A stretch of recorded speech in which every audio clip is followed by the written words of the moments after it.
There's actually some evidence that the giant mindless robot is flattening out a little bit. So we're actually seeing combined flows across mutual funds and ETFs begin to flatten out and actually potentially turn down.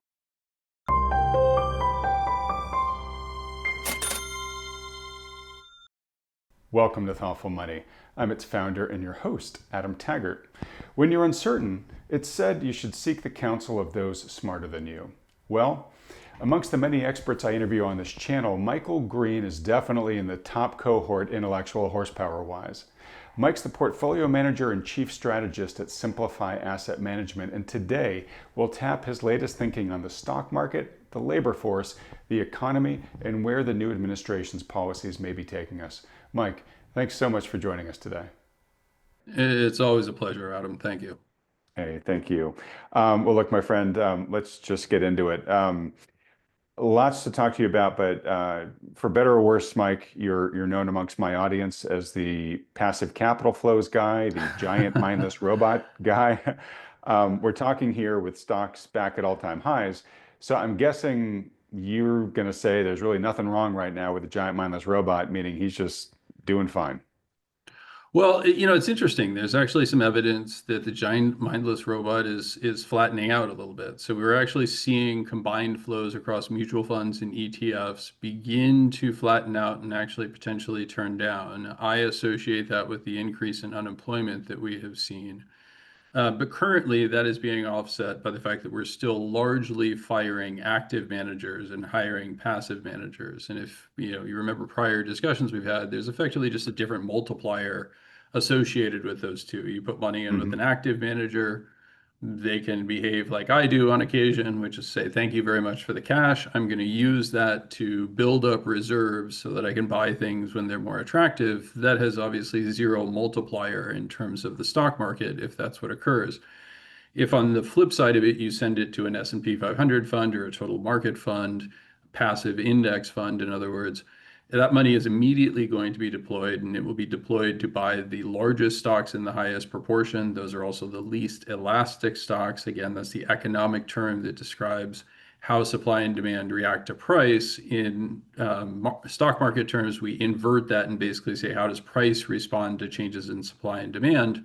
An inelastic stock is one that has no real substitutes. It has very little capacity to absorb that additional inflow relative to the quantity of capital that's being put to work on it. And so its price, it behaves with a very, very high multiplier. When I do the math between those two, typically if you're giving money or taking money away from an active manager, the multiplier is about 2. So you give me $1, I go buy some stocks. The impact on the aggregate market cap is roughly a $2 increase in the market. If you give it to a passive fund at this point, my numbers are saying somewhere between $17 and $20 worth of multiplier. So as long as the ratio between active and passive does not exceed that threshold, effectively where you'd begin to see permanent negative impacts, you're unlikely to see, the real event that I'm concerned about. But we are starting to see that weaken. And if unemployment begins to rise further, or if Americans become more concerned about the potential for investing in the stock market, or far more important, actually, in today's world, if Europeans, international investors, et cetera, decide that they're going to send far fewer of their investment dollars to the United States, that could lead to a change in what we, currently think of American exceptionalism, the outperformance of the U.S. stock market. We got a taste of that in the February to April time period, in which there's a brief flurry of activity from Canadian pension plans, from European sovereign funds, et cetera, where they started to reallocate away from the United States. But I think it's really important for people to recognize that that entire narrative has largely stopped, right? Like the US stock market has outperformed significantly off of the April lows. It was one of the first in the world to make new all-time highs. And it was, of course, led by those large inelastic stocks that we think of as kind of the Mag 7, the largest components of the S&P 500. So things have been looking very good overall, but there is some weakening beneath the surface. And I think that's important for people to be aware of. Okay, a bunch in there to unpack. First, just on your multipliers, passive has a much higher multiplier than active. I mean, almost sort of like a 10x difference between the two, Yeah. right? 2 versus almost 20. The other thing I just want to note that you said about passive is it is also always long, right? Yeah. It's never short, unlike the active where you said you might seek safety or whatnot. The active can also go short if it wants, but the passive is always on the long side, right? Yeah, and you know, it's interesting you bring that up because that is one of the reasons why we saw multiples compress so much in the period following 2000. The relative growth of hedge funds versus long only managers is simply a way of creating synthetic shares of stock, right? You give me $1 as a hedge fund. If I'm running in a fully hedged format, I'm going long some stocks and I'm going short others. Hmm. That doesn't have that multiplier really depends on what I buy. And if I'm typically buying smaller companies that I think I can have unique insight into and shorting companies that I think are somehow or another tied to the dot-com cycle or whatever, that failure to buy those large cap companies contributed to the multiple compression that we saw over that time period. It's one of those things that people occasionally ask me, like, well, didn't passive continue to grow through that period? Absolutely, it did. But the dominant form of investing in terms of growth was actually long short hedge funds, which I participated in, as you know. And that has an even lower multiplier, and it's a much more variable multiplier in its construct. Okay, that's actually super interesting. But okay, so main event here is that you are seeing, I don't want to overblow this, but some early signs of potential concern in regards to passive flows and our friend the robot here. Um, the unemployment rate hasn't really moved No, it much is not. Yeah. yet. So what is causing, two-part question. So what's causing this flattening? And is it really all about, is the this robot really all about employment levels? So obviously when there are fewer people employed or companies are laying people off, that's less 401k money going in month after month because you got Yep. fewer workers. Is that the only thing that matters, or are there other factors as well that come into play No, passively? yeah, there are definitely other factors. So again, remember that once people begin to retire and take distributions from their 401ks, that's actually a source of selling. Now, the Right. majority, the And we have that vast, demographic time bomb yeah, out in the future exactly. somewhere that we're seeing the Well, early signs of it. Yeah. yeah, so I mean, just be aware that the very first baby boomers are now actually starting to hit the point at which withdrawal, or let me rephrase that. The majority of baby boomers are now starting to hit the point at which withdrawals are no longer discretionary, they're mandatory, right? Yes. So 72 is the age at which you have to start taking distributions. Surprise, surprise, that, puts you roughly 1948 in terms of, when you would be on the other side of this. 1948 to 1953, to be more precise. The peak or the modal baby boomer was 1957. So we're starting to get into the point where that is clearly a factor. And I would highlight that in January, when we had that relatively, or I'm sorry, in the last month when we had that relatively strong unemployment number, it was largely due to aggressive exits from the U.S. labor force, early retirements, effectively, or people taking retirement. That's going to be a feature that we face basically from here on out as more and more baby boomers effectively cross that point and start to take distributions. Whether that is enough to tip it is one question. Again, I emphasize for people that one of the interesting features of baby boomers is because they have accumulated fairly significant reserves.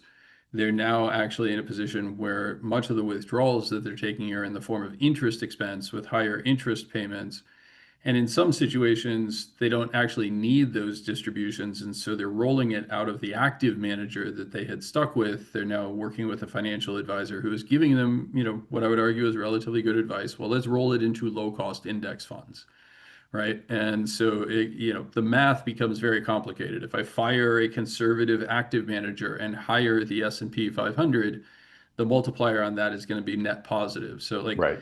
this is very much an art, not a science. And candidly, I'm no Picasso as it relates to this stuff, but it is a complicated component. The other factor that I think is really worth emphasizing is the degree to which people are able to make contributions. So we continually raise the contribution level for those who are employed. We also are increasing participation rates, although that has slowed down dramatically over the last decade or so. But things like the Secure Act 1 and the Secure Act 2 both extended the duration of your ability to hold your 401k and increased incentives for employers to push people into it. That's one last point that I would emphasize is then within those portfolios, how those portfolios are constructed matters. And so, some people may remember August 24th, 2015, which was a notable day in the US equity markets. You walked into the office and you couldn't get ETFs open. Johnson and Johnson traded at a penny. There was chaos basically in the market during the opening period. And the argument behind that was it was tied to the Chinese devaluation. The Chinese devalued their currency by about 2% on August 12th of 2015. Notice the difference between those two, right? So August 12th and August 24th. What actually happened on August 24th of that year was that Vanguard changed the allocations in their target date funds, and they Mm. reduced US equity exposure, increased international bond exposure. And so you had one of the weirder days in market history that I actually tied directly to that rebalancing. Now they've changed their rebalancing approaches, they're doing different things, and they continue to do so. Their latest shift was actually in November of last year, where they switched from a monthly rebalancing to a threshold level rebalancing. And so there's all sorts of moving pieces that play into this. I assure you, Vanguard does not want the stock market to crash, and so they're Mhm. very happy to make changes that smooth that process and candidly potentially improve outcomes for their investors. So I think it's smart that they're doing this, but it does change the rules of that giant mindless robot. It's not quite that mindless. It is heavily influenced by the philosophy from Malvern, PA. Okay, so back to the main question, what do you think is causing this initial flattening that we're So seeing? yeah, I think it's the modest increase in unemployment, and I think the second factor that's really playing a role is the retirements of the baby boomers, and so those Okay, two are conspiring to basically slow the flows and turn them slightly negative. Again, the mix really matters, right? Young yeah. people getting hired, they default into investments that are basically 95% exposure to equities. Roughly 65 to 70% of that is going to be invested in the United States. So you're talking about a big multiplier coming in for those new employees. And with the weakness in the new entry labor market, that's certainly playing a role. Okay, so super interesting. So Mike, just bear with me here. We hold employment steady going forward for the next couple of years, right? Make that assumption. We are going to have an increasing headwind on the boomer retiring side of things, right? So we've got one factor here. We don't really know what's going to happen with employment, but even if it stays steady, we do have confidence that that boomer factor is going to continue to worsen as the years go on here, correct? Absolutely. So this is, if I break it down by individual factors, the boomer retirements are a key contributor, could theoretically push the overall flows negative for the very simple reason that about 70% of the assets are actually held by those over the age of 65. Right? We talk a lot about wealth disparities in the United States. Just one of the simplest components to that is just, hey, old people are rich relative to Yeah. young people. Yeah. And so as more and more retirements occur, that can indeed push us negative. That is a, all else equal type framework though. So let's be very cautious on that. We actually turned briefly negative in the fourth quarter of 2018 for the first time, and then they changed the rules, and they very well may do it again. They may do it again, but the one thing they can't control is the number of the aging of the boomer population, right? Eventually, No, there's they going to can't. be They less of they these can't. guys. Yeah, there will be less of these guys, and for those of you who are older in the audience, I apologize, but candidly, good riddance. We have had enough of the boomers at this point. The Thanks for blowing up the comment section there, Mike, but continue. Yeah, there you go. No, I'm more than happy to do so. Look, the Trump tax cut, one of the more notable components to it is actually an additional benefit for seniors, right? Not only do you get to retire into the highest multiple stock market in history with the highest, interest rates that we've seen in almost a generation at this point, which allows you, by the way, to defer your withdrawals from the stock portfolio because unlike those who retired 10 years ago, you don't have to sell stocks. You can simply live off the interest income in many situations. You know, I understand cost of living concerns. I understand that Medicare doesn't go as far as it used to. I understand Social Security checks don't feel like they've actually been keeping up with inflation, but the simple reality is that all those benefits continue to grow, the pensions continue to grow and accrue, et cetera. So like we just need to be really thoughtful about this and understand that part of the problem that we're seeing is young people are effectively being frozen out of the opportunity set, not just because the economy is relatively weak or because they were educated badly and they're following Madami and in New York City with an Hmm. argument for socialists and we should get rid of billionaires. That's actually not really what's happening. We've seen a collapse in hiring in this country that reflects a lot of uncertainty around, do I actually want to bring in new employees or do I want to replace them with AI? Do I, is my business right sized? Do I want to relocate production from China to the United States, or do I want to route it through, friendly countries like Vietnam or India? That uncertainty, right? The answer to uncertainty is you don't fire people under uncertainty. You don't do anything under uncertainty. And so that youngest generation is really struggling to find jobs in this environment. New college unemployment is at near the highest level in history. I think it's like We're what, looking 5.8% right I now think it's actually versus four. 6.2, but yeah, it's somewhere in Oh, that neighborhood. And, and you're right, and we can versus actually, 4.2 general yeah, unemployment. versus the general. And that's like, it's really important for people to understand that 4.2 itself is heavily influenced by the fact that the population has shifted from people who had seasonal work or who had highly cyclical work in manufacturing and other areas, didn't have the quote unquote general purpose education that a college degree confers upon you. College unemployment, college graduate unemployment historically has run around 1%, maybe even 1.5% in some bad scenarios. Currently, that's running about 2.5% in aggregate, and it's those new graduates who are really bearing the brunt of it. Okay. All right. So this back to my little thought exercise here. We hold unemployment steady. We have an increasing worry about the growing cohort of baby boomers who are going to be withdrawing from the markets. Now, let's not hold employment steady. It seems like the trends as we watch them right now are concerning. We still have quote unquote very low relative unemployment historically. But even at this 4.2 level, Mike, you're saying you're seeing some reasons to No, we are, suggest that yeah, this may yeah, be we are impacting absolutely seeing these passive deterioration. capital flows, right? So let's assume for a second here that continuing claims continue rising, right? I mean, very much historically, when the unemployment rate has bottomed and starts ticking up, it then kind of explodes higher, right? And who knows if that's what's going to happen from here. But if that's something that we are potentially heading into, that makes this situation with the passive capital flows a lot more dire, right? Yeah, absolutely. And that is the core concern. I actually wrote a piece on my Substack about this called Leading Lambs, and it is the character of the stock market today. Remember, if you give your money to a passive index fund, is there anyone at that passive index fund that says, hey, wait a second, Trump is going to institute tariffs? No, there's nobody there doing that, right? There might be somebody in an active management shop that's doing that, and they'd of course be wrong because, at the end of the day, it didn't really seem to matter. But, you know, if you give that money, they're just going to buy the leading stocks. They're going to buy the Yeah, largest and stocks. sorry to underscore, but there's the people there aren't doing anything except just hitting the buy button, right? That's what the passive does, right? Yeah, well, I would argue that the people at Vanguard are actually doing a lot of stuff. There's a lot of back office activity. There's a lot of marketing activity. There's a lot of rounds of golf that are paid for by Vanguard sales reps to various corporate HR departments when they choose who they're going to put a 401k with. So there's lots of activity that's going on. It's just none of it involves analysis of fundamental information and how that should Exactly. affect your stock allocation. Right, right. It is a blind price insensitive buyer.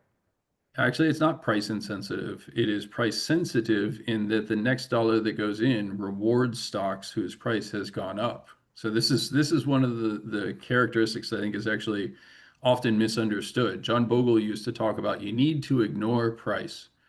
And I laugh about that because it's like, John, what was your allocation mechanism? Price times shares outstanding relative to price times shares outstanding for everybody else, right? All you're actually paying attention to is price. Right. So John Bogle's, interpretation of his own approach was 180 degrees in the wrong direction. Okay, I think I understand what you're saying, but just make it clear for people because the thing I want them to understand is that regardless of what the price is at any given moment, a passive buyer is not going to say, ah, it seems a little too rich for me. I'm going to wait until the price comes down. They just buy it.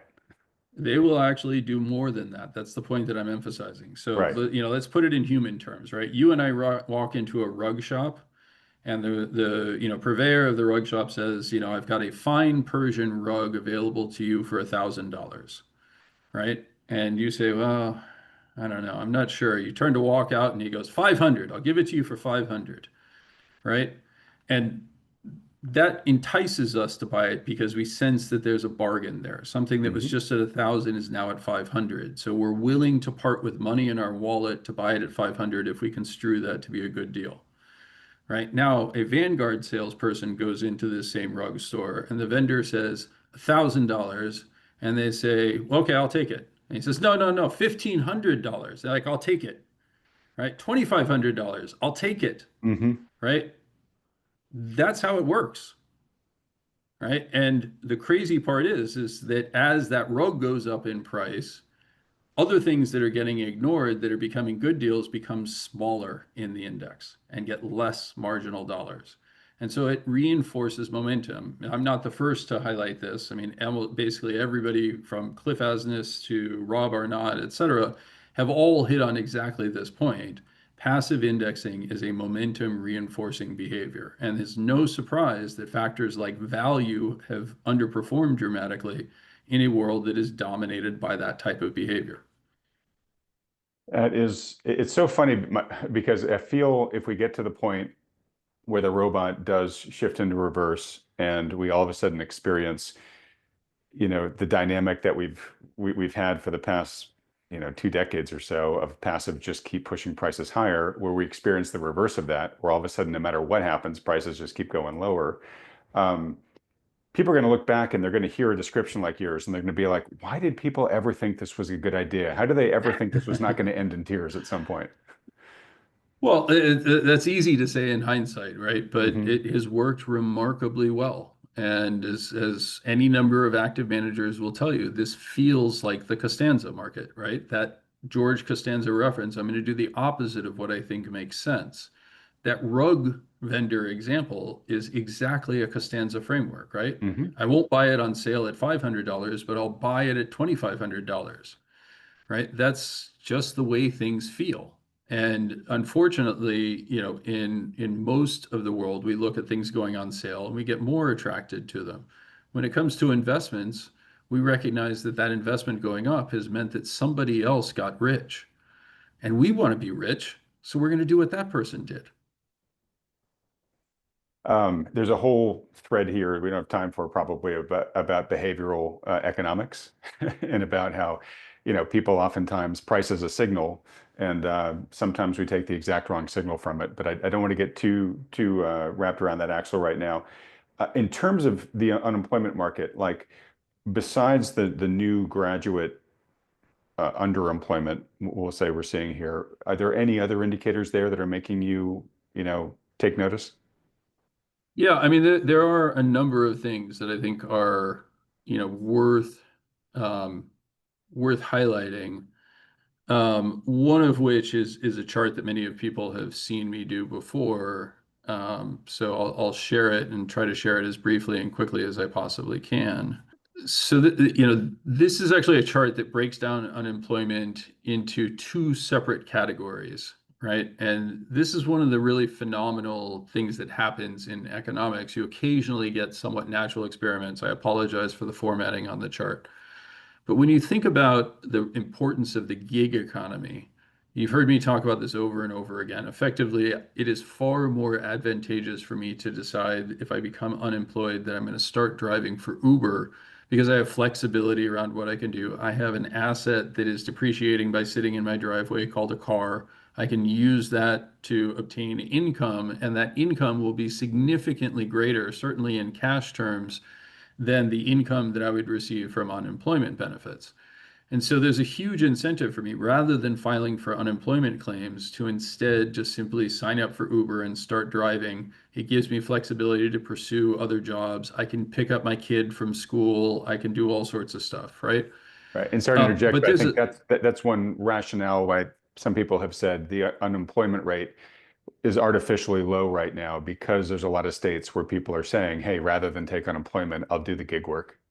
Yep, that's exactly correct. Now, there's a natural experiment in about half the states in the United States, those under the age of 25, for insurance reasons, are barred from driving for Uber or DoorDash, et cetera. You effectively can't use your license to obtain commercial activity.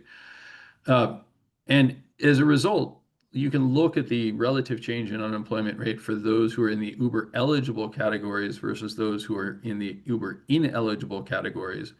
And no surprise, those who are in the Uber ineligible categories have seen a significant increase in their unemployment rates relative to those who have access to Uber. Right? It's just giving you some idea of the magnitude. We've really never seen anything like this before.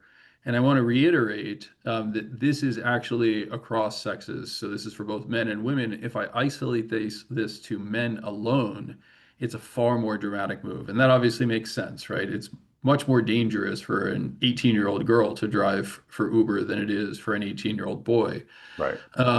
So, you're like, this is a very age specific, very sex specific phenomenon that allows us to actually tease out how important is this? And the answer is it's a big deal. It's a really, Mm, really big deal. that's so interesting. Okay, so one key takeaway here again is the labor force is perhaps not doing as well as just the headline number that gets reported out suggests to us. Yeah, the labor market itself is not doing as well. We can look at the same thing, and I apologize if this doesn't pop up immediately.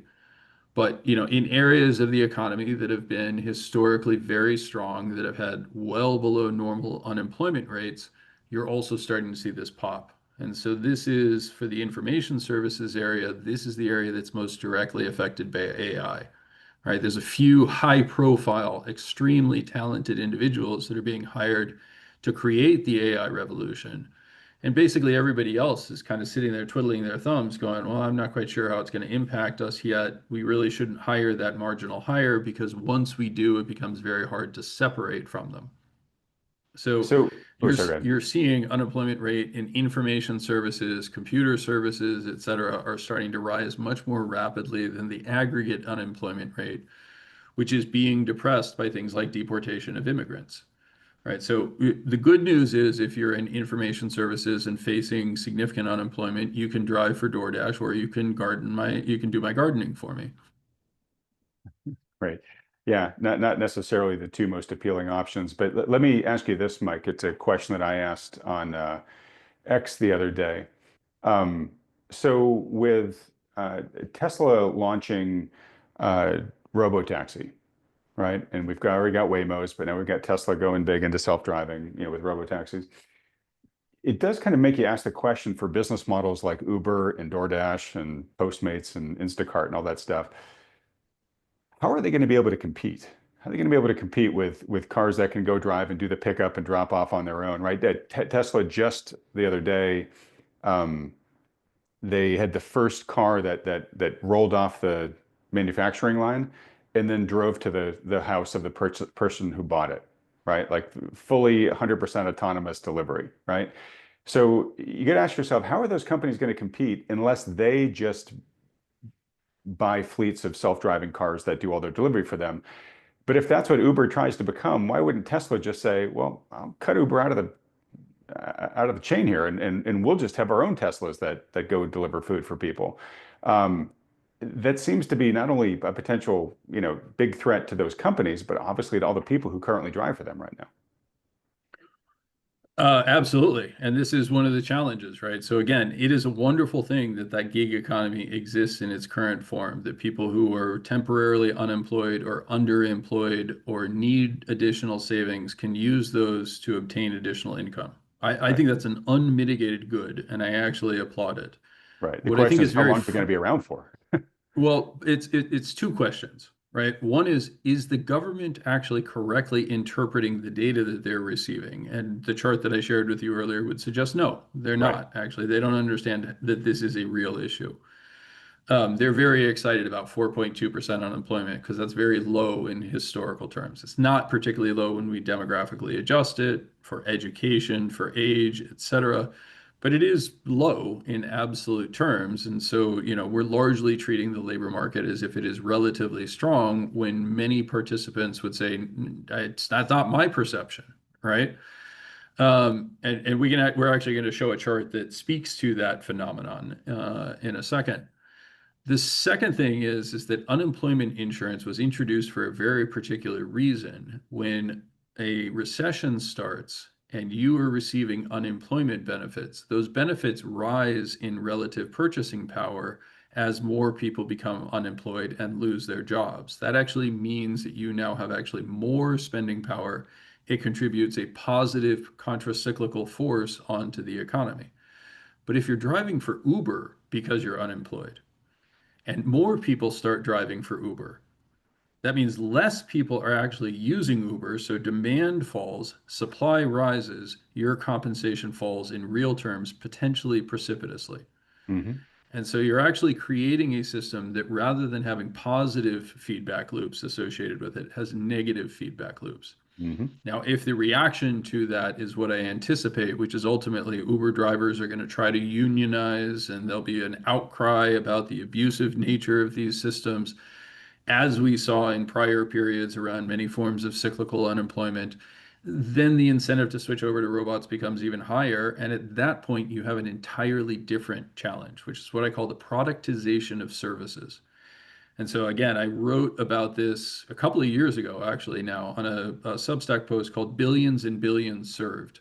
Hmm. And it was highlighting that one of the key things that we have not seen for a very long time, it started, but not entirely, is the dramatic productization of services that have largely resisted that productization. We went through this before, right? We have washing machines today. We don't have washing women. Prior to the 1930s, we had washing women. One of the reasons why the 1930s was so bad was because many of those fallback forms of employment, the husband loses his job in the steel mill or on the auto assembly line, his wife says, you know what, I'll go wash the neighbor's laundry, right? I'll do Hmm. additional work for those who continue to have jobs and whose purchasing power has risen. I will free their housewife from the drudgery of doing laundry, right? Or the wealthy family in the neighborhood, et cetera. That was a significant source of employment during periods of economic downturn and was the primary source of income for many women in particular. Now we have washing machines, right? And almost nobody has a washing woman. I'm sure there's somebody in the audience who's like, "What are you talking about? I got three of them." But the simple Probably not, but reality, yeah, maybe not. But the simple reality is that we replaced that, and the value of that service has plummeted. You're potentially looking at the same thing with driving. The single most common job in America is driving, right? I drive a delivery truck, I drive a taxi, I drive, right. XYZ. The minute we turn that into an automatic robot, an automaton, you've actually taken away that job and created the conditions under which it can respond to the technological forces and eventually collapse in price, right? A sizable fraction of our income used to go to services that could only be performed by humans. You'd get married because somebody would do your laundry for you, right? Somebody would do your cooking for you. Now you pull through a McDonald's drive-through, and I understand the prices have risen significantly for a variety of reasons over the last 5 years. But the simple reality is I can show up and give up less than an hour's minimum, at less than an hour's average wage, significantly less. Average hourly wage in the United States is now around $25. For $10, I can get somewhere in the neighborhood of 1,700 calories. Are they going to be good calories? No, they're not going to be good calories. But guess what? They're calories. They'll keep me alive. So, that as a fraction of our budget has collapsed. We used to spend 40% of our income on food, 40% of our Right. income. Yeah. Nobody does that now. Maybe that Brian Johnson guy who's trying to stay alive till he's 200, but very, very few people actually come anywhere close to that. Although, as I was telling you before, my daughter is actually moving into New York City, and I think she'll be surprised to discover that as a 22-year-old living in New York City, she could very easily spend 40% of her income on food. Right. And yeah, but then the remaining 60% on rent. But yes. Yeah, exactly. Yeah. So you're getting into a territory that's been near and dear to my heart, Mike. For many years, I've been warning about this, even before the newest AI threat. But certainly, AI has just added gasoline to the fire here. There's a regular viewers have heard me mention this a lot, but there's a concept that Keynes, the economist, talked a lot about, called technological displacement, which is Yep. when technology can replace a human's job and can do a better job of it, it should. What you Hmm. have to do, though, is you got to be careful about the pace of the displacement of the human labor. If you're displacing it at a faster rate than you're finding additional productive use for that human labor, you create a social problem, the cost of which may actually be greater than the savings that the technology is giving you. And to your point here, as we productize services, which I think is a really interesting way to think about it, I've said technology is increasingly just removing the rungs, starting at the bottom of the job ladder and start at the bottom, but it's moving up faster and faster, especially now with AI. Um, where just those jobs, they're gone. I mean, they're literally gone. And unless you have vision that I don't have, I'm not seeing us create other decent jobs for a substantial portion of this labor that we see is going to get displaced, especially this gig economy labor that's going to get displaced um, in any notable time frame to avoid this sort of pileup of underemployed or chronically unemployable bodies.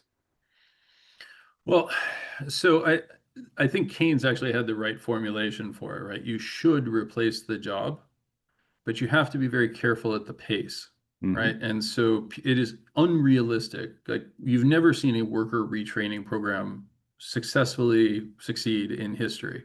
It just doesn't really exist.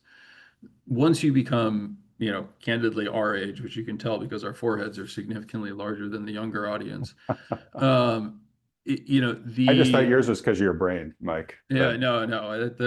You said earlier you seek out the smartest people or smart people smarter than yourself. For me, that's simply just doing street, common man on the street interviews. But the, the simple reality is that if people lose those jobs and they don't really have the plasticity that you have when you are 16, 17, 25, 35, right? If you're 55 and you lose that job, the odds of you being retrained into anything remotely approaching your prior level of income effectively collapses.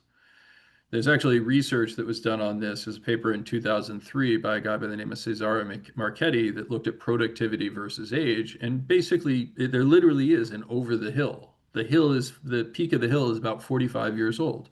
okay. Once you cross 45, the plasticity of your brain begins to deteriorate significantly. Very few notable achievements occur after 45.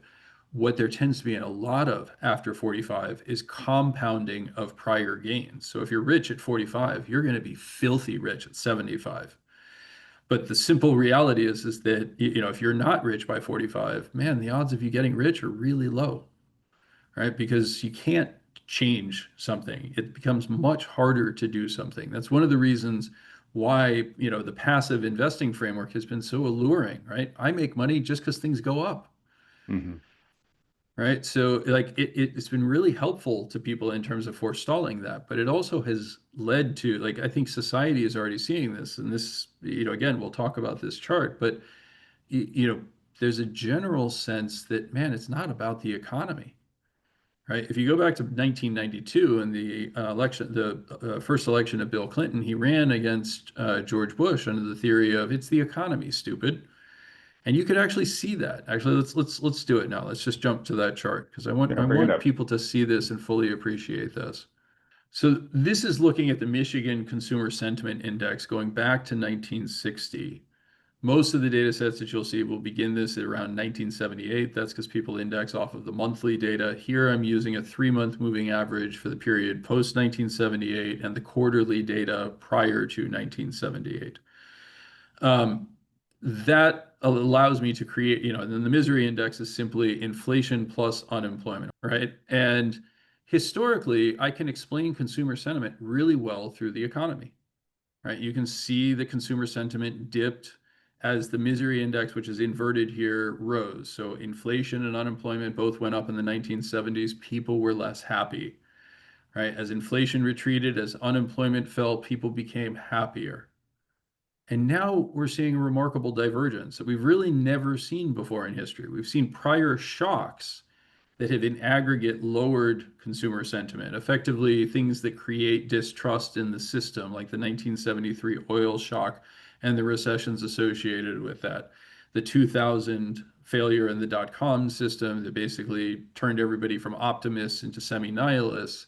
And then COVID is truly unprecedented and unique in that it created an environment in which people sit there going, man, I'm just unhappy, right? And it's not about the unemployment and it's not about the inflation, although that certainly contributed to it. Hmm. The simple reality is people don't feel purpose, right? They don't feel valued. And which is exactly what you would expect them to feel if you're saying, you know what, a robot's going to take your job. AI is going to take your job. You're not valuable. Your job is valuable. And so you see this in quitting behavior. People won't quit their jobs. They're holding on to them for dear life, even though that makes it harder for the next generation to get up that rung in the ladder, right? And So, it makes Mike, perfect sense if you think about it. it does. And Mike, just so you know, I talk a lot on this channel about, because it's a wealth channel, a wealth building channel, I try to really ground people and say, look, money's great and it's important, but it is not an end in and of itself. It's a means. And the things that really matter, the research is quite clear. In terms of like a rich life, a wealthy life is quality relationships, purpose, which is what you're talking about there, and good health, right? So that's one of the reasons why I worry so much about sort of mass jobs displacement with AI, where people can't get easily reemployed. And when you talk to an AI fan, they always go to, well, universal basic income, right? They'll get an income and they can just focus on being their best selves, right? So, I mean, both you and I know the purchasing power of that UBI gets, you know, uh, diminishes very quickly. But just getting a subsistence check is one of the most corrosive, toxic things to somebody's sense of self-worth, right? So I do worry a lot about that. Yeah, I think that's true. I mean, I actually have a chart for that as well. Hold on one sec here. Okay, So, I mean, there are populations that experience universal basic income and basically have the government taking care of them, and they have meaningless jobs and very little sense of purpose.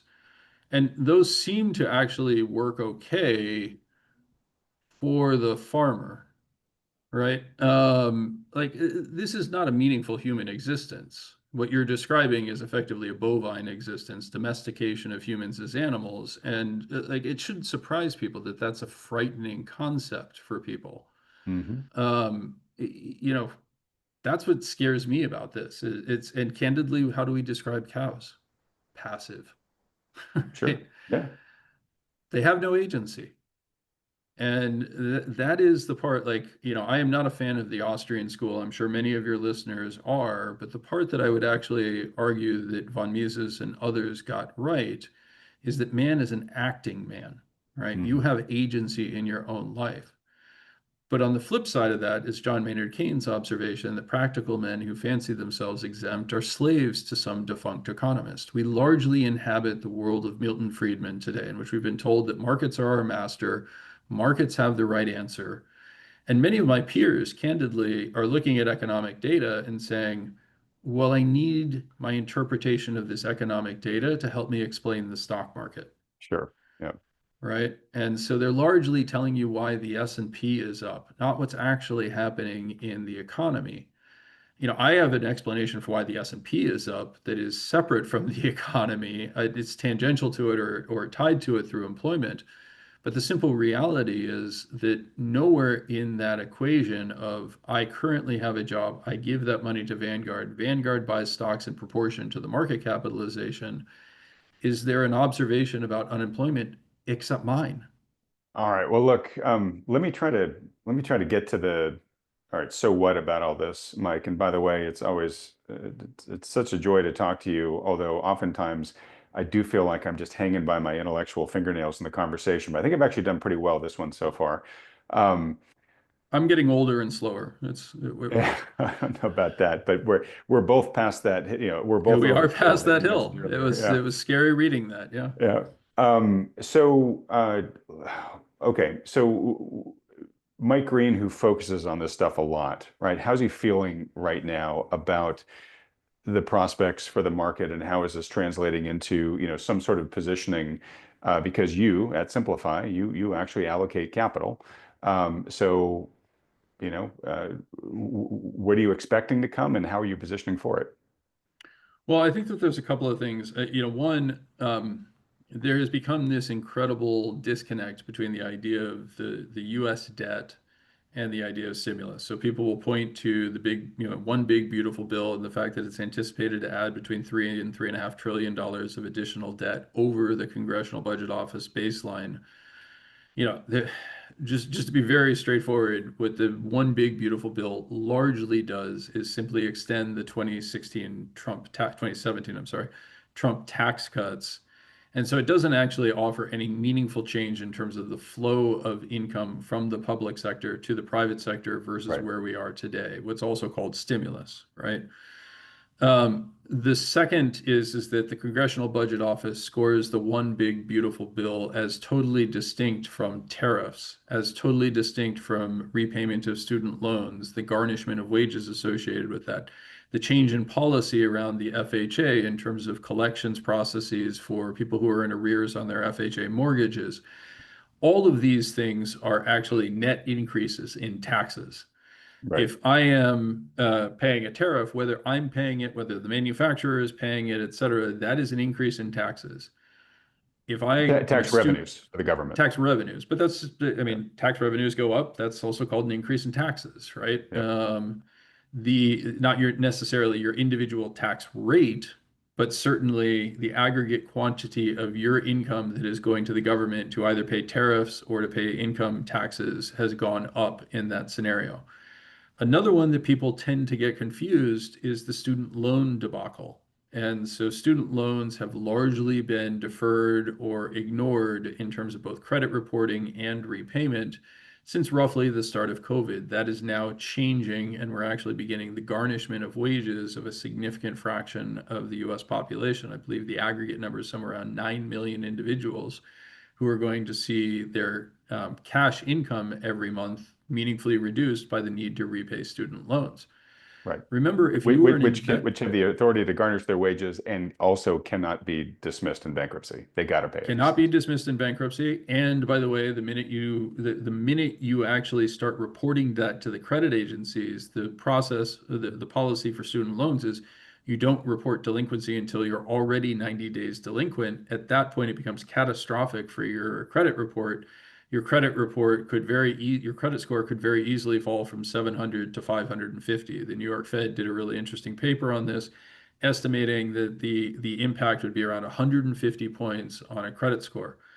I don't know how else Sorry to to say interrupt, that. but so you've got less discretionary income to spend because your wages are getting garnished to pay for this thing, and it's harder for you to get additional credit to spend with because your Right. credit score has just been whacked. Yeah.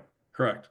Right. So, and just to put that in context, right? If you are buying a car with a 700 FICO score, you're going to pay somewhere in the neighborhood of an 8% loan. If you're doing it with a 550, you're going to pay somewhere around 15%, right? So that car has almost doubled in price for you. Guess Right. what So you're going to do less of? it seems Buy hard cars. to right. So it seems hard to not see how this will have a knock on consumer spending at some point. And it already is impact. We're already seeing signs of this. Consumer spending is now falling rather than rising. The other component to this, though, that's really important to recognize is if you were an investor in student debt, you continued to receive your payments. The government didn't default on this. This is government guaranteed debt, Hmm. right? So the government was making the outlay associated with it, but not collecting the revenue associated with it. In other words, this is another increase in tax. Right? FHA, same thing. You know what? We're going to just simply tack on your lack of payment to the back of your principal. You can have a negatively amortizing loan. Well, as an investor in FHA paper, did I not get paid? No, I got paid. Right? So now the government is going to actually go through the process of raising those taxes. And by the way, as we get into 2026, what we'll find is that the process of raising those taxes takes on the Sheriff of Nottingham type framework in which people are evicted from their homes. I don't think they belonged there in the first place. I want to be very clear on this. I'm not advocating that people should be able to sidestep the debts associated with home purchases, etc. But to ignore it for its economic reality is foolish in my mind. Mhm. None of this matters. So, we're starting to see basically the sand washing away underneath. The foundation is looking weaker and weaker. But it doesn't matter because I still have my job. I'm still making my contributions. That's causing the stock market to rise in a momentum biased way. That causes policymakers to interpret it as everything is great, right? And so we are very slow to cut interest rates. Wait a second, cutting interest rates is actually going to reduce the quantity of income that's now flowing to the private sector, reduce the income that the baby boomers are receiving on their money market funds and on bonds that they own, et cetera. Well, guess what? Unfortunately, that is a further loss of income support and paradoxically could lead to a slowing in the economy until those interest rates get down to the level at which people are able to refinance their mortgages, which is way below where we are today, Mhm. right? Until we get to the point that people are suddenly incentivized to go out and engage in all sorts of speculative activity. Now, there's tons of people who are involved in speculative activity. There was a terrible, disgusting video from a terrible, disgusting man, Andrew Tate, that was out there the other day that was highlighting the fact that the young generation is so nihilistic that they know they can't arrive at being rich by investing in the stock market. They know that they have to go for something crazy like crypto, et cetera, right? So if you expect 100% a year out of Bitcoin, do you care if the Federal Reserve cuts interest rates from 4% to 3%? No, that has no impact on your speculative activity whatsoever. Right. And so, like, a lot of people will point to it, they're like, oh, the Fed needs to hike rates because that would slow down speculative activity. Well, no, that's because people are largely decided that stock markets return regardless of what the Fed is doing, right? Which, by the way, you'll remember this was an argument that I was making ahead of the Fed interest rate hikes in 2021 and I 22, do. when everybody else said, hey, value is going to make a comeback and the momentum stocks are going to stumble because they have their value far off into the future, and at higher interest rates, we're going to see those become less valuable than the value companies, et cetera. Man, was that a terrible call by most people, right?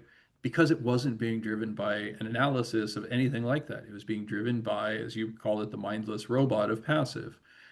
That money just continued to flow through as long as people had their jobs. And so, now we're in a situation in which we've got a high stock market and we're receiving high interest rates. This is the best possible environment for those who are old. You can sell your stocks to schmucks who are willing to pay an outrageous fee for them, and you can roll it into bonds that are paying the highest real yields that we've seen in 25 years. And you know the crazy part, Adam? Nobody wants to do it. And why is that? Are they just stuck on a speculation bus or what?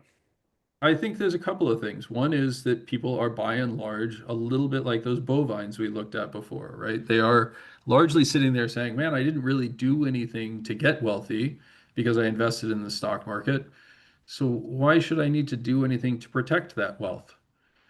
And that, there's so many people who are like that, right? I mean, Right. we Well, just had humans are lazy evolutionary. It's how we're wired, but also just recency bias. Hey, if it's been working for me recently, why would I change it? it's recency bias. And again, you hypothesize, like, imagine a world in which passive has outflows and that constant drip upwards in valuations turns into a plunge and then a continued drip downward in valuations. You can just imagine the arguments around it, right? Like, stocks never go up. It's the Right. death of equities, i.e., same thing we saw in 1978, right? People don't change. Like, evolution takes hundreds of thousands to millions of years in a species that reproduces as slowly as human beings do. And the very simple reality is that we have lived one life in a largely linear form. We tie our shoes the same way every morning because it works. We invest the same way because it works. Change is hard. Change is uncertain, going back to that uncertainty at the front. And what do you do with uncertainty? You don't react. You don't do Yeah. anything. So you're kind of making a case that, we're now the deer in the headlights generation of investors. I we think talked that's about. right. We all know something's wrong, right? But diagnosing it and identifying our action associated with that is incredibly hard when it's happening at a societal level. That's a really great way to put it. So, you have the benefit, Mike, of having put a lot of thought into this and perhaps maybe seeing things a little more truly, maybe a lot more truly than the average passive investor. Positioning wise, what is this influencing you to do? Well, it is. So the fund that I run at this point is actually Simplify's high yield fund. It's done, I've been fortunate that it has done well. We have some unique approaches to how we manage risk in the high yield space. But I would just encourage people to think about what I just said, right? And you've heard me use the phrase before, invest for what you need, not your neighbor wants. The simple reality is almost all older investors who would be listening to this channel have a large enough pool of assets to actually, care meaningfully about it and become an educated investor, can achieve the vast majority of their economic goals, taking advantage of those relatively high interest rates at this point. And again, they're incentivized not to because you know what? Maybe this year the stock market will be up 15% instead of the 5% that I expect bonds to be up, or the 7.5% that I expect high yield to be up. Wouldn't it be great if I just wait one more year? Mhm. And so, most of my investment is actually in an investment firm that is very heavily tied to the stock market. So I'm deeply speaking against my interests. But the remainder of the portion of my investment is largely put into fixed income at this point. I think high quality fixed income or credit enhanced fixed income in the high yield space, like I do within my high yield ETF, is a fantastic place to put your pool of capital right now. We have very high real interest rates. Take advantage of them. So, Mike, as I have financial advisors that come on this channel week after week to, give us their beat on what the markets are doing, but also give advice to, just general investing advice to folks. And one of the things we talk an awful lot about here is that one of the key things in investing to success is being really clear on what your goals are, and then asking the Mhm. question, okay, if I want to hit goal X by time Y, how much return do I need to get from here to there? And a lot of times it may be a lot less than the general market return, meaning you don't need to take on that risk. You can find much safer ways to get to your goal on time. And to your point, so many people just don't do that, or they're so habituated about, well, I need to get the market return, or I feel like I need to beat the market just to feel like I'm being successful or whatnot. But they are putting their assets at much greater risk than they need to. They should just be sleeping at night in most cases and just taking the slow, steady course to get to the goal that they want to hit by the time they want to hit it. But most people don't do that.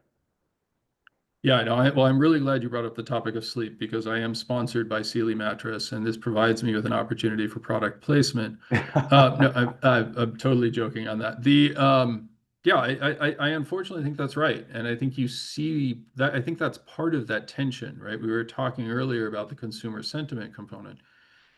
Sentiment is low when you don't know why you're winning, right? Like that's just as it feels better than losing. Let's be really clear. It feels better Right, than losing. But if you're winning by accident, you either need to construct a narrative that says, oh gosh, you know what? I'm winning because I'm uniquely gifted, right? Or you basically sit there going a little bit in disbelief saying, maybe I should take something off the table. But I'm scared to do that because then I won't be winning anymore, right. You right? I have that could, I, sort of I could win anxiety of even bigger. imposter syndrome. Yeah. Yeah.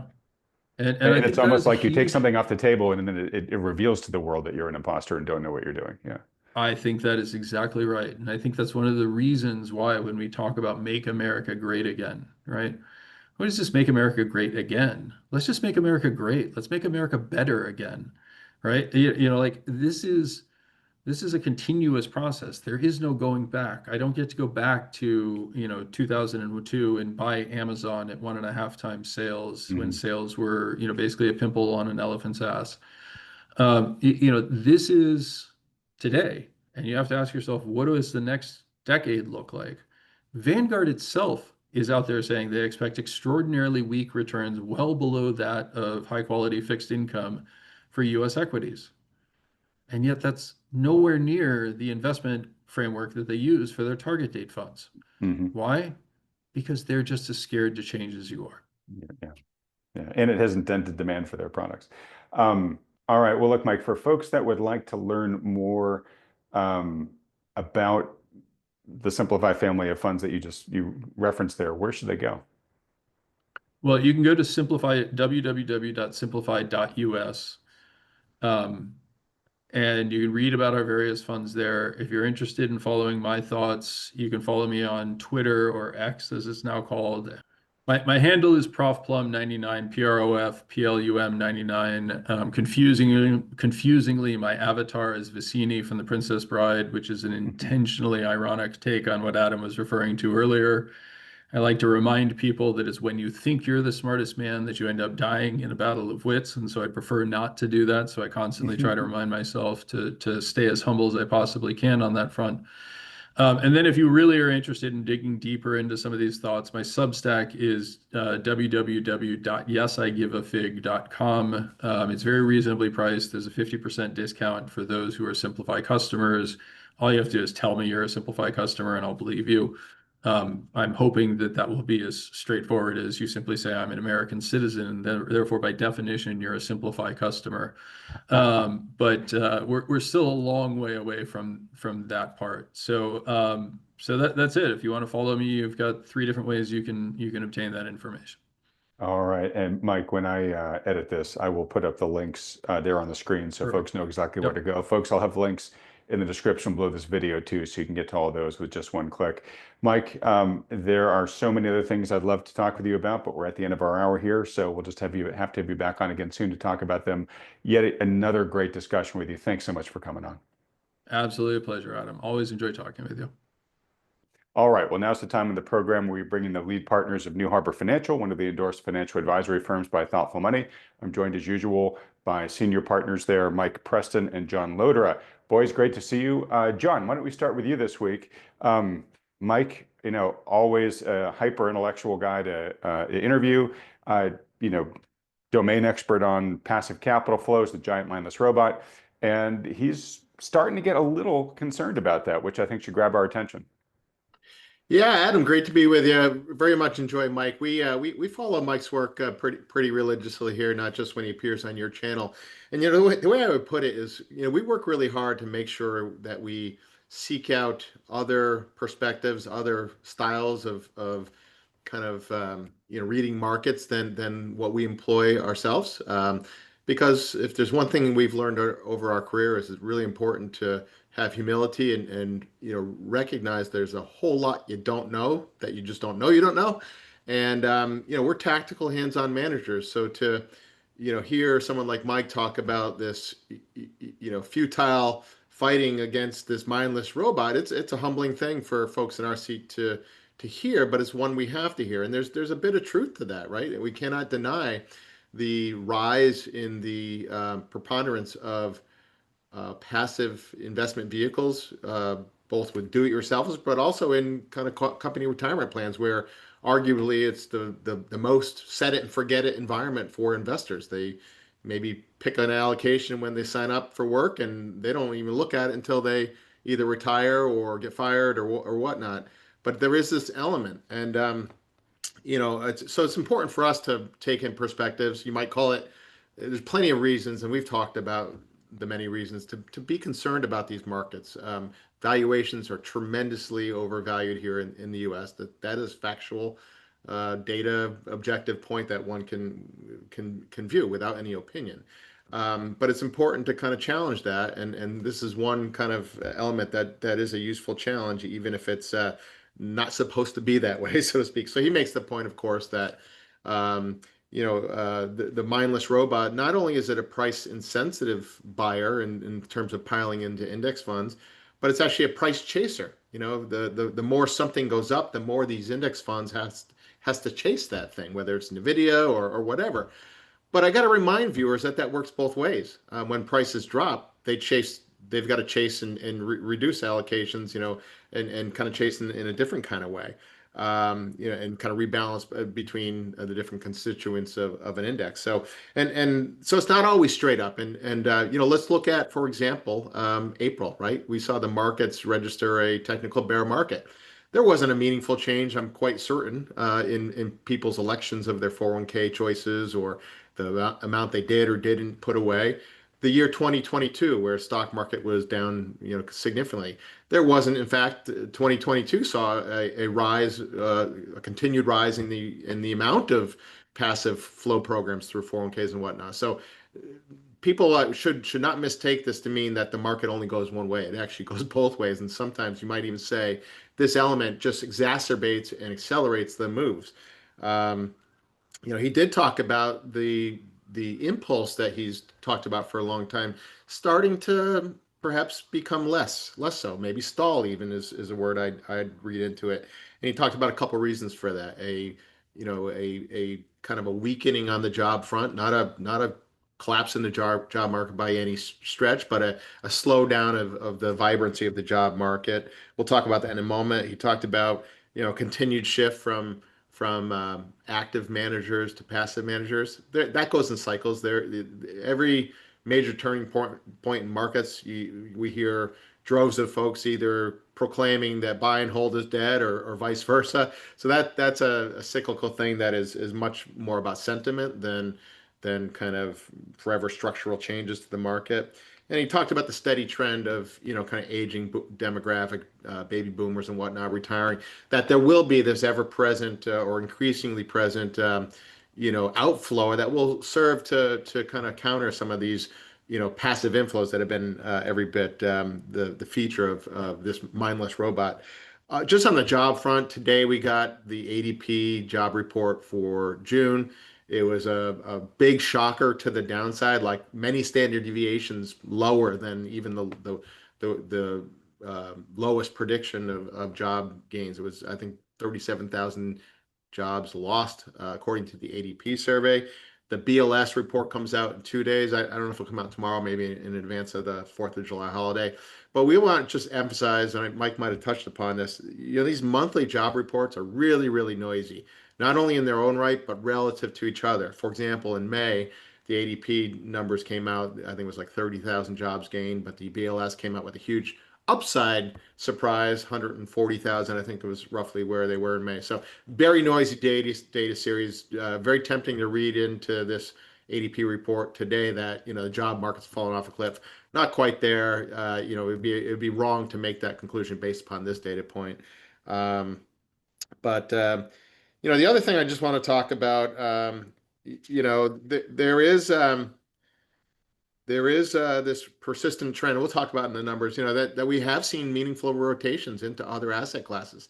Things like international equities have persistently this year been a relative strength, bright spot, even in the midst of, a very strongly rebounding U.S. stock market. But we can kind of dive into that later. But those are the big takeaways.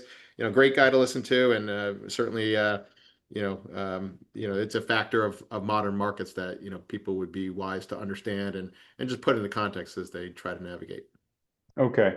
And I was talking with Mike about this, right? We've got a couple of big things that are threatening passive capital flows. In the near term, it's going to be what happens with the unemployment market, as you were talking about there, John. And the longer term, it's going to be the aging out, sadly, the probably dying off, better way to put it, of the baby boomers. And so, and Mike is saying that's starting to become material. Now we're very early on in that wave. So that wave is going to reach a crescendo over the next 15 years or so, right? So we've got that increasing headwind coming along. When is that really going to matter in terms of shifting passive capital flows to stagnating or then maybe actually contracting? We don't know. We can have a healthy debate over that. Obviously, if we have an economic slowdown that increases unemployment, that's going to be an exacerbating factor. But there's one other thing that Mike mentioned real briefly that I didn't have a chance to dive into with him that I just want to put on people's radar because this is an important possibility here. I guess there's discussion in Europe to move towards more 401k style passive target date fund solution, just like we have here in the US. And if so, that would be kind of their own giant mindless robot, and they would want their robot allocating that capital every month more towards European countries. So right now, that's capital that's been flowing into the U.S. market because the U.S. market's been outperforming, and capital is happy to go where it's best treated. But if they start developing their own sort of sister European version of what we have, they've got a prerogative to put that more in European countries. So that's another thing. Mike said actually that would permanently impact American exceptionalism. The fact that American markets are better than everybody else's.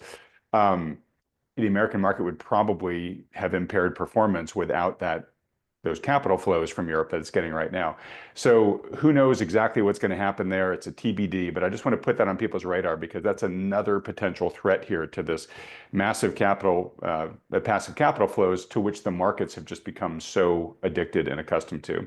All right, Mike, let's come over to you.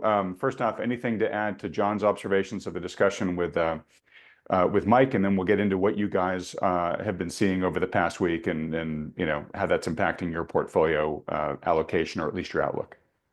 I think you guys covered it pretty well. There's a couple things that I thought were interesting qualitatively. Maybe they're not that impactful from a data perspective, but Mike talked about how old people are rich relative to young people. And I think that's probably more exaggerated than any time in our modern history, probably because of the wealth effect that the Federal Reserve has tried to target so much.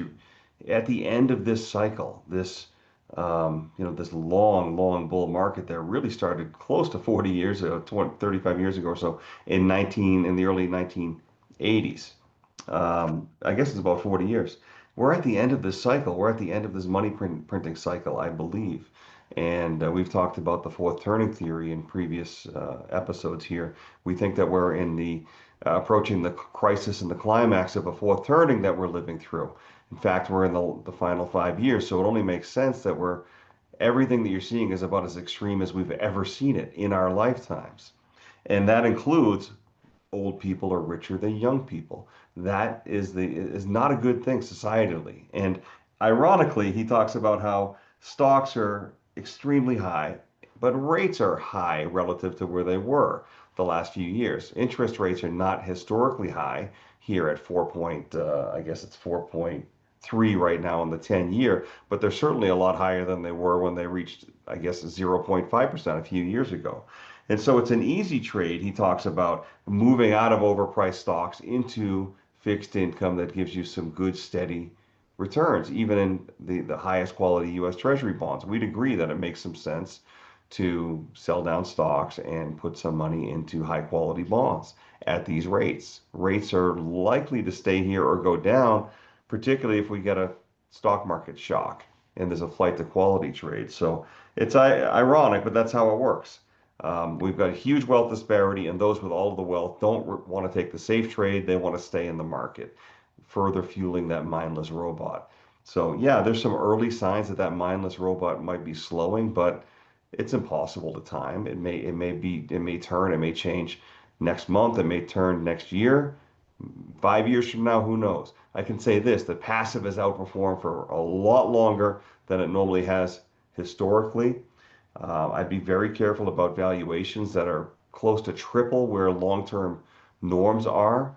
When this market turns, it'll turn fast. So for the passive people out there, the viewers that are watching this right now, if you're a do-it-yourselfer passively, absolutely consider getting down to something like 30, 35% stocks. You'll be happy later. You'll have more psychological resiliency. You'll have more opportunity to react when that big drop happens. And so I don't think Mike knows when that drop's going to happen. I can admit that we don't know when that drop's going to happen. If we had to guess, with the S&P here at new highs right now, we might see a little bit of a squeeze, a little bit of a blow off top, or even a bigger blow off top. But I think the upside in this market is limited to months, maybe a year, if I had to guess. So be careful and heed some of the advice that you're hearing here on this program. Okay. So Mike, you have been saying over the past month-ish or so that short-term, technically, this market was likely to go higher, reclaim all-time highs, maybe have a blow-off top. And as a result of that outlook, you guys, while you're still on a reduced equity exposure, you did increase your exposure to equities in your portfolio. I want to say maybe you brought them up to 45%, if I'm remembering correctly. Correct. Yeah. Have you altered that in any way? You staying the course? You know, are, are you playing the market you have right now, or are you already starting to, you know, inch closer towards the door? Well, we set our allocation at 45%, and that's pretty high for us, but it's really low relative to the industry, right? And so we have some covered calls, very few at the moment, actually. And we don't have any put hedges putting in a floor here because we just broke out. We just broke out to new highs, and I'll share the daily chart here as we're talking. So the S&P just broke out. In fact, as we're speaking here today, it broke out to a new high, trading at 62.17. This old high back here was 61.47. So this puts us about 1% above the old all-time high. And so we are in dangerous territory, but we did have this breakout gap or breakaway gap followed by an up market. This market's likely to continue to move higher. And our short-term indicators, although not perfect, are leading us to lean towards that, the risk on side of things. Now, setting that allocation at 45% is a stark example of us admitting that we don't know exactly what's going to happen next. The market could crash from here, which is why we're not 60 or 80 or 100% in stocks. We know that at 45%, we can act, we can take stops, we can raise cash quickly. We also know that our clients don't require us or want us to be that aggressive and try to capture 100% of the upside in the S&P. But the S&P is likely to go up a few percent. This line up here is about 3% above the all-time high. It's impossible to tell just how far this thing can go. If I went to a monthly chart, you'll see how crazy it's been the last couple months. Look at what happened in April. We hit the 50-month moving average and we had this massive reversal. And now the last 2 months, May and June, were up. If I had to guess, I think that July/August will be up. If I had to guess on what an ultimate top would be, I think we could squeeze to 6,500 to 7,000 perhaps on the S&P. And to answer your question about what will cause us to change our allocation, if we have a vertical parabolic move higher, we're not likely to increase our allocation, we're likely to decrease our allocation. And at the same time, install floors with S&P put options. So I'm kind of hoping at this point we get a vertical move, 500, 1,000 S&P points higher in a short period of time. That'll be a signal to us that we're very, very close to the end game. So I don't know if we're going to be lucky enough to see that, but if we see it, we'll actually reduce equity exposure into that ramp and start installing some S&P put option floors so that we'll be taken out on the downside when the eventual crash happens.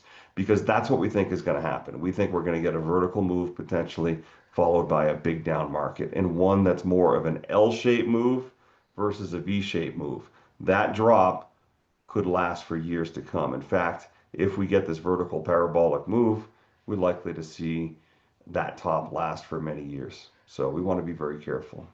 Okay, Mike, if you can just pull up that chart again of the S&P, and do zoom in a little bit so we get some clarity on the past couple of weeks.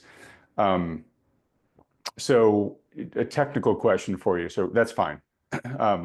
So I'm assuming if we hadn't had this last blow off, or I should say blow off, this breakout, and I'm trying to look at the time here, but say mid-June, when it was starting to trend down again right before it broke up, if it had continued trending down and looked like it was putting in a lower high, I'm guessing you would have taken that as a sign of like, hey, this market's really beginning to look like it's in real trouble here, right?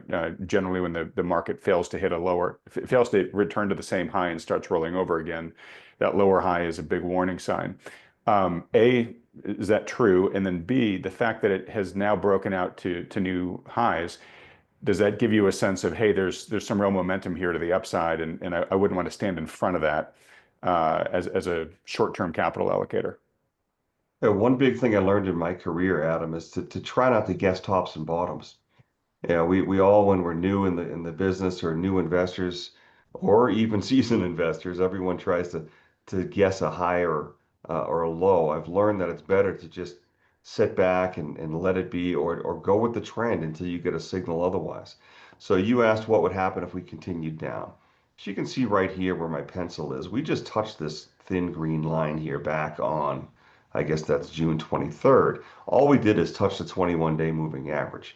If we continued lower, we would have tested the 50. We'd still not be too concerned. The 50-day moving average is this red line right here. But if we took out this breakaway gap back here at the 5,800 to 57, 5,800 area, if we had taken that out and closed definitively down here below the 50, I'm going to say maybe around 5,800, that's where we'd start to be concerned, right? So we try not to draw these technical lines with too fine of a pencil. It really should be like a fat magic marker, if anything.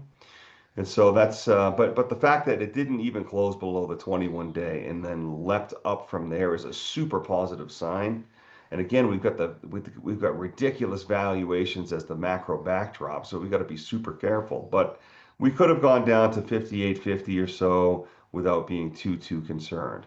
And still, as of right now, it's probably going to be that 58 to 5,900 area that would be major support to watch out for. If we broke below there, we'd be super concerned. Now, what we're hoping is we get a vertical move higher, which will allow us to buy cheap put options in this range, 58, 59, 6,000, even 6,100 if we start to get a very vertical move up. So if we can buy some put options with several months in them at higher strike prices, we can start to reduce exposure into that ramp and then sit back and let it work out. So as of right now, we've got the nice wind at our back, and hopefully we get a lift up here. I'm kind of anticipating a big update here at some point, because we're gonna start to see people chase, and that will allow us to really establish maybe this swing low at 5,900 as a major technical point to watch for. That would give us a warning sign if it broke through there. So you're always going to get back something on the turn. This is the deductible because that level is going to be lower. So that's what we're hoping we can move up and up and up as this market progresses. Okay. All right. So speaking about moving up and up and up, John, I'm coming to you here. Let me just ask you this question. I think I mentioned this in a video the other day. I'm not saying this is going to happen. I'm just saying that as investors, this is a possibility that you should at least have a plan B or C for, right? And I call this the Trump winning trade, right? So, back in April, the markets were extremely concerned that the president's new policies, particularly around trade, were going to result in a lot of economic damage and huge tariffs and inflation and a new tax on consumer and all that stuff. Well, right now, it is looking like that expected inflation hasn't materialized yet, right? And it does seem that, and I had mentioned this possibility before earlier too, it does seem that the producers are eating whatever tariff impact there is so far, right? We've got corporations at record profit margins. A lot of them have a little wiggle room to absorb these tariffs. But anyways, we're not seeing it translate into materially higher prices for many goods right now, at least. We now have what appears to be stability, or let me put it this way,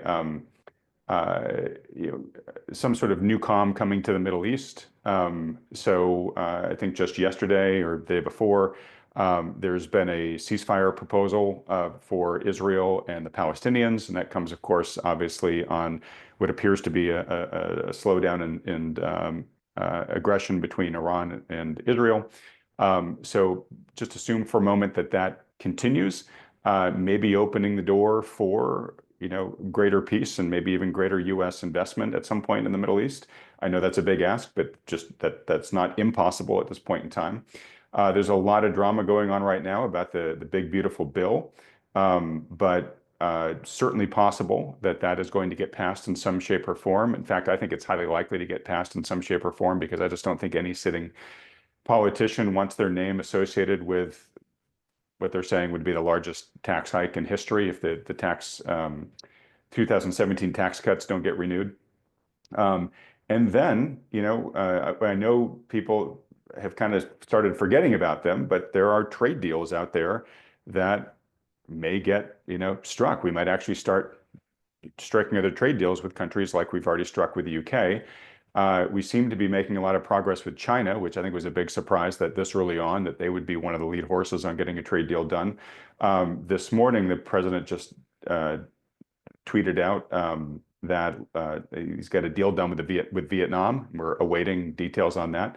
So, and his trade folks have been saying we got a bunch more in the works. Get ready. We're going to start, hearing more and more of these as over the coming weeks.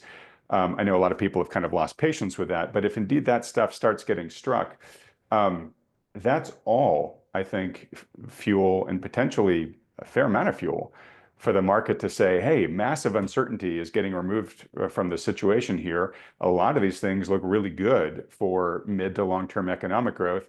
Let's start pricing that into the market. So, perhaps that's the juice that gets us up to the 7,000, level that Mike thinks this market could have a blow off top to.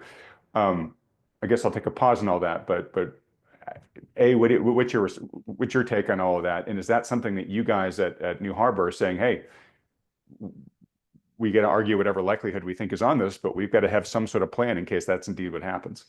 Yeah, so I think this year especially could be labeled the year where the headline said this and the market did that, right? It's Yeah. in fact, I'm going to be recording a video for our YouTube channel that will speak to that kind of thing. And it's nothing new. I mean, it's time immemorial that headlines and markets oftentimes do the opposite things. And it's a tricky confluence of the behavioral psychology and the behavioral investment psychology of investors en masse with the realities that markets do look ahead sometimes. And, just by way of example, I'm looking at a chart here of the market implied 5-year break-even inflation rate. There's been all this talk about tariffs and inflation and things like that. And we saw from September last year that this break even, this is basically the imputed market expectation for inflation over the next 5 years. Right. Mechanically how it's calculated is looking at the yield differences between regular nominal treasuries, 5-year treasuries, and inflation adjusted tips, 5-year tips. And you saw a pretty sharp move higher in inflation expectations right up through about March into early April, and it's actually moderated quite a bit. So yeah, all those things. I think the market. Well, let's recognize the market has bounced pretty dramatically since the April lows. And maybe this is a good time to kind of just share this picture because we had some pretty dramatic results. I mean, who would have thought after registering a technical bear market in April, 20% or more down in the stock market, we'd see the S&P in the second quarter rise almost 11%. We had the NASDAQ 100 almost 18%. Pretty dramatic reversal. I think a lot of that bounce higher in the broad stock market has probably been a front running of this conciliatory, kind of read into what's happened since the Liberation Day. The market, for better for worse, has I think read into, there was a meme going around about taco trade, the Trump always chickens out. I mean, I think the market maybe has gotten already priced in some of these conciliatory things that will lead to a relaxing of some of the fears that had been stoked earlier on. But we have to be prepared for anything. And that's where we rely on our technical dashboards. You talked with Mike a moment ago about, what would cause us to get more defensive. Mike, certainly highlighted a blow off top kind of parabolic move higher would certainly add to that impulse for us, but also a deterioration in our readings, not just price levels on the chart, but, a narrowing of breadth, kind of a fewer and fewer stocks underneath the surface of the indices kind of behaving well, so to speak. Those are all kind of second and third order kind of indicators that we look at to try to diagnose the momentum and health of the market. And that would probably be our primary guide, not the headlines, and whether we have a blow off top or, a sell buy the rumor, sell the news kind of event, which is another cliche in markets that is time honored because it oftentimes works out. Sometimes the news that should be celebrated is a dud because it's already maybe been priced in and wow, I mean, that's all there was. So Point is, we don't know. We don't have to know. We can kind of look at what the market tells us. Okay. And actually, I was just going to ask you about that buy the rumor, sell the news. And it sounds like you're saying, hey, one of the potentialities here is that one of the reasons why the market has been going up is because the rumor has been getting bought. And, I think I was talking about this with someone else the other day. It might have been Lance. But bull markets climb a wall of worry. And there have been a lot of worries about what could go wrong with all the things I just mentioned, which probably reached their pinnacle in April. But now that the market has climbed that wall, if there's resolution on a lot of these things, there's not a lot of worry there left for the bull to climb potentially. Exactly right. Exactly right. Markets are very complicated creatures of, again, psychology, data. I mean, even the data that we look at headlines, you can get one data point that says one thing and another one seemingly of speaking to the same thing, saying another thing. I talked about the jobs reports. The ADP oftentimes is woefully or very much at odds with the BLS report. We talked a few months ago how a retail investor sentiment was about as bad as it's ever been, even at the worst of major market declines. Yet the actual data was showing that retail investors were pretty much all in buying the dip. So sometimes the data you look at can tell different stories about the same thing. And that's why ultimately the price action and the kind of uniformity of the action in the market oftentimes is the best indicator of all. Okay. All right. Well, we're going to start wrapping it up here. Mike, I'll come to you real quick, and then John will end on you. Mike, have you guys made any notable changes in your portfolio since the last time you guys were on, given anything that we've talked about here? No, I don't think so. The most recent thing we did is we covered part of our hedge on our gold mining position on a recent pullback. That's a very slight modification. We still keep a 10% allocation, but we took off half the short covered call. And then we added 2.5% to silver a couple weeks ago. I think we mentioned that on the triple top breakout above 35. We added that. But in the last week or so, no, we haven't really made any changes. This market is kind of digesting the new highs. It's digesting on the silver breakout. I'm looking at a silver chart right now, hovering around 36. Kind of expect that to break higher as well. And while these markets are digesting, moving sideways, we're not really making a lot of changes. We'll see what happens next. Okay. All right, John, then ending on you here. Mike Green showed the chart of the historic divergence between the misery index and people sentiment, which basically suggests that just looking at the headline data, which we can argue whether it's right or wrong, the inflation numbers and unemployment rate and stuff like that, regardless of what that's saying, which is still saying, hey, things are doing okay, people are acting like it's a really bad time for them. And part of this, I think, is the K-shaped recovery, right? Where the top end is still doing pretty well, but the bottom, what do we want to say, 80% is increasingly struggling. So what are you hearing from the folks that are reaching out to you? How are they feeling right now? Are they catching FOMO because the market's back at an all-time high? Or do they have concerns given some of the macro data we've talked about? Like, what are you hearing from the average client on the street or potential client on the street? Yeah, there's I think a wide degree of confusion across the whole kind of demographic that in our country. You had young woman Kyla Scanlon, who we've been big fans of, Adam as a voice of the younger generation.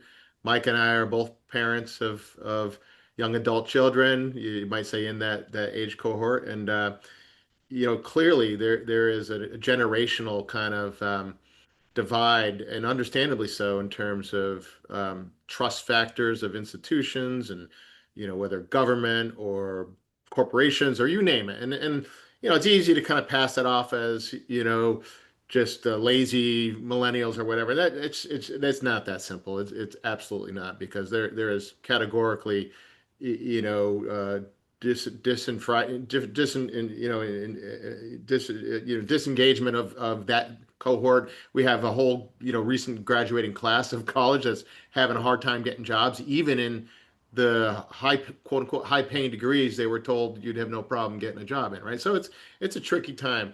Our typical client are further along in their lives. Certainly, we have plenty of younger people, children of our clients, for example. But our typical client is nearing or in retirement, and nearing could be 50s or 60s, depending on the person, or even 70s. But what there's a high degree of confusion, I think, because of this cognitive dissonance between all the headlines and the things that we should be fearful about. And we did have a validation of that fear for ever bit of a brief moment in April, when the markets were registering a technical bear market, but it was like a light switch went off, and off to the races. So there's confusion, but I'm also sensing in a growing number of our client base that they're at peace with, hey, I've worked hard, I've built a solid foundation. I don't need to freak out about catching every last gain in this market. Just in the last week, we've had several clients reach out and say, I want to have even a little more defensive tilt. I still value your guys' technical approach, and your rotational approach, and targeting different sectors or different asset classes. But I just want to tilt the equation a little bit. And there's absolutely nothing wrong about that. It's actually right for the given person. So I think we're starting to see a little bit of a, kind of a coalescence around, you don't have to know everything. You don't have to, be competing with the neighbors. Just being the common thread, though, is people don't trust these markets, and there's every good reason not to. It doesn't mean they can't go higher, but there's every good historical basis to be highly concerned about the ultimate path of these markets. We've gone through it ad nauseum. High valuations. We just registered 10 straight weekly positive momentum on the S&P. That's a very long stretch. Things do go in cycles. They're not always one directional. So there is every good reason to expect that this powerful rally won't run forever. All right. Well, very well said, John. And the only thing I'll add to that to end things here is that as violently as the markets have recovered from the April lows, and the fact that we're at a new all-time high here, the markets are only up about 5% since the start of the year. And so given the litany of risks that you've just mentioned, valuations and other potential concerning signals, you do need to ask yourself, is this a moment where to really chase long is the equivalent of picking up nickels in front of the steamroller?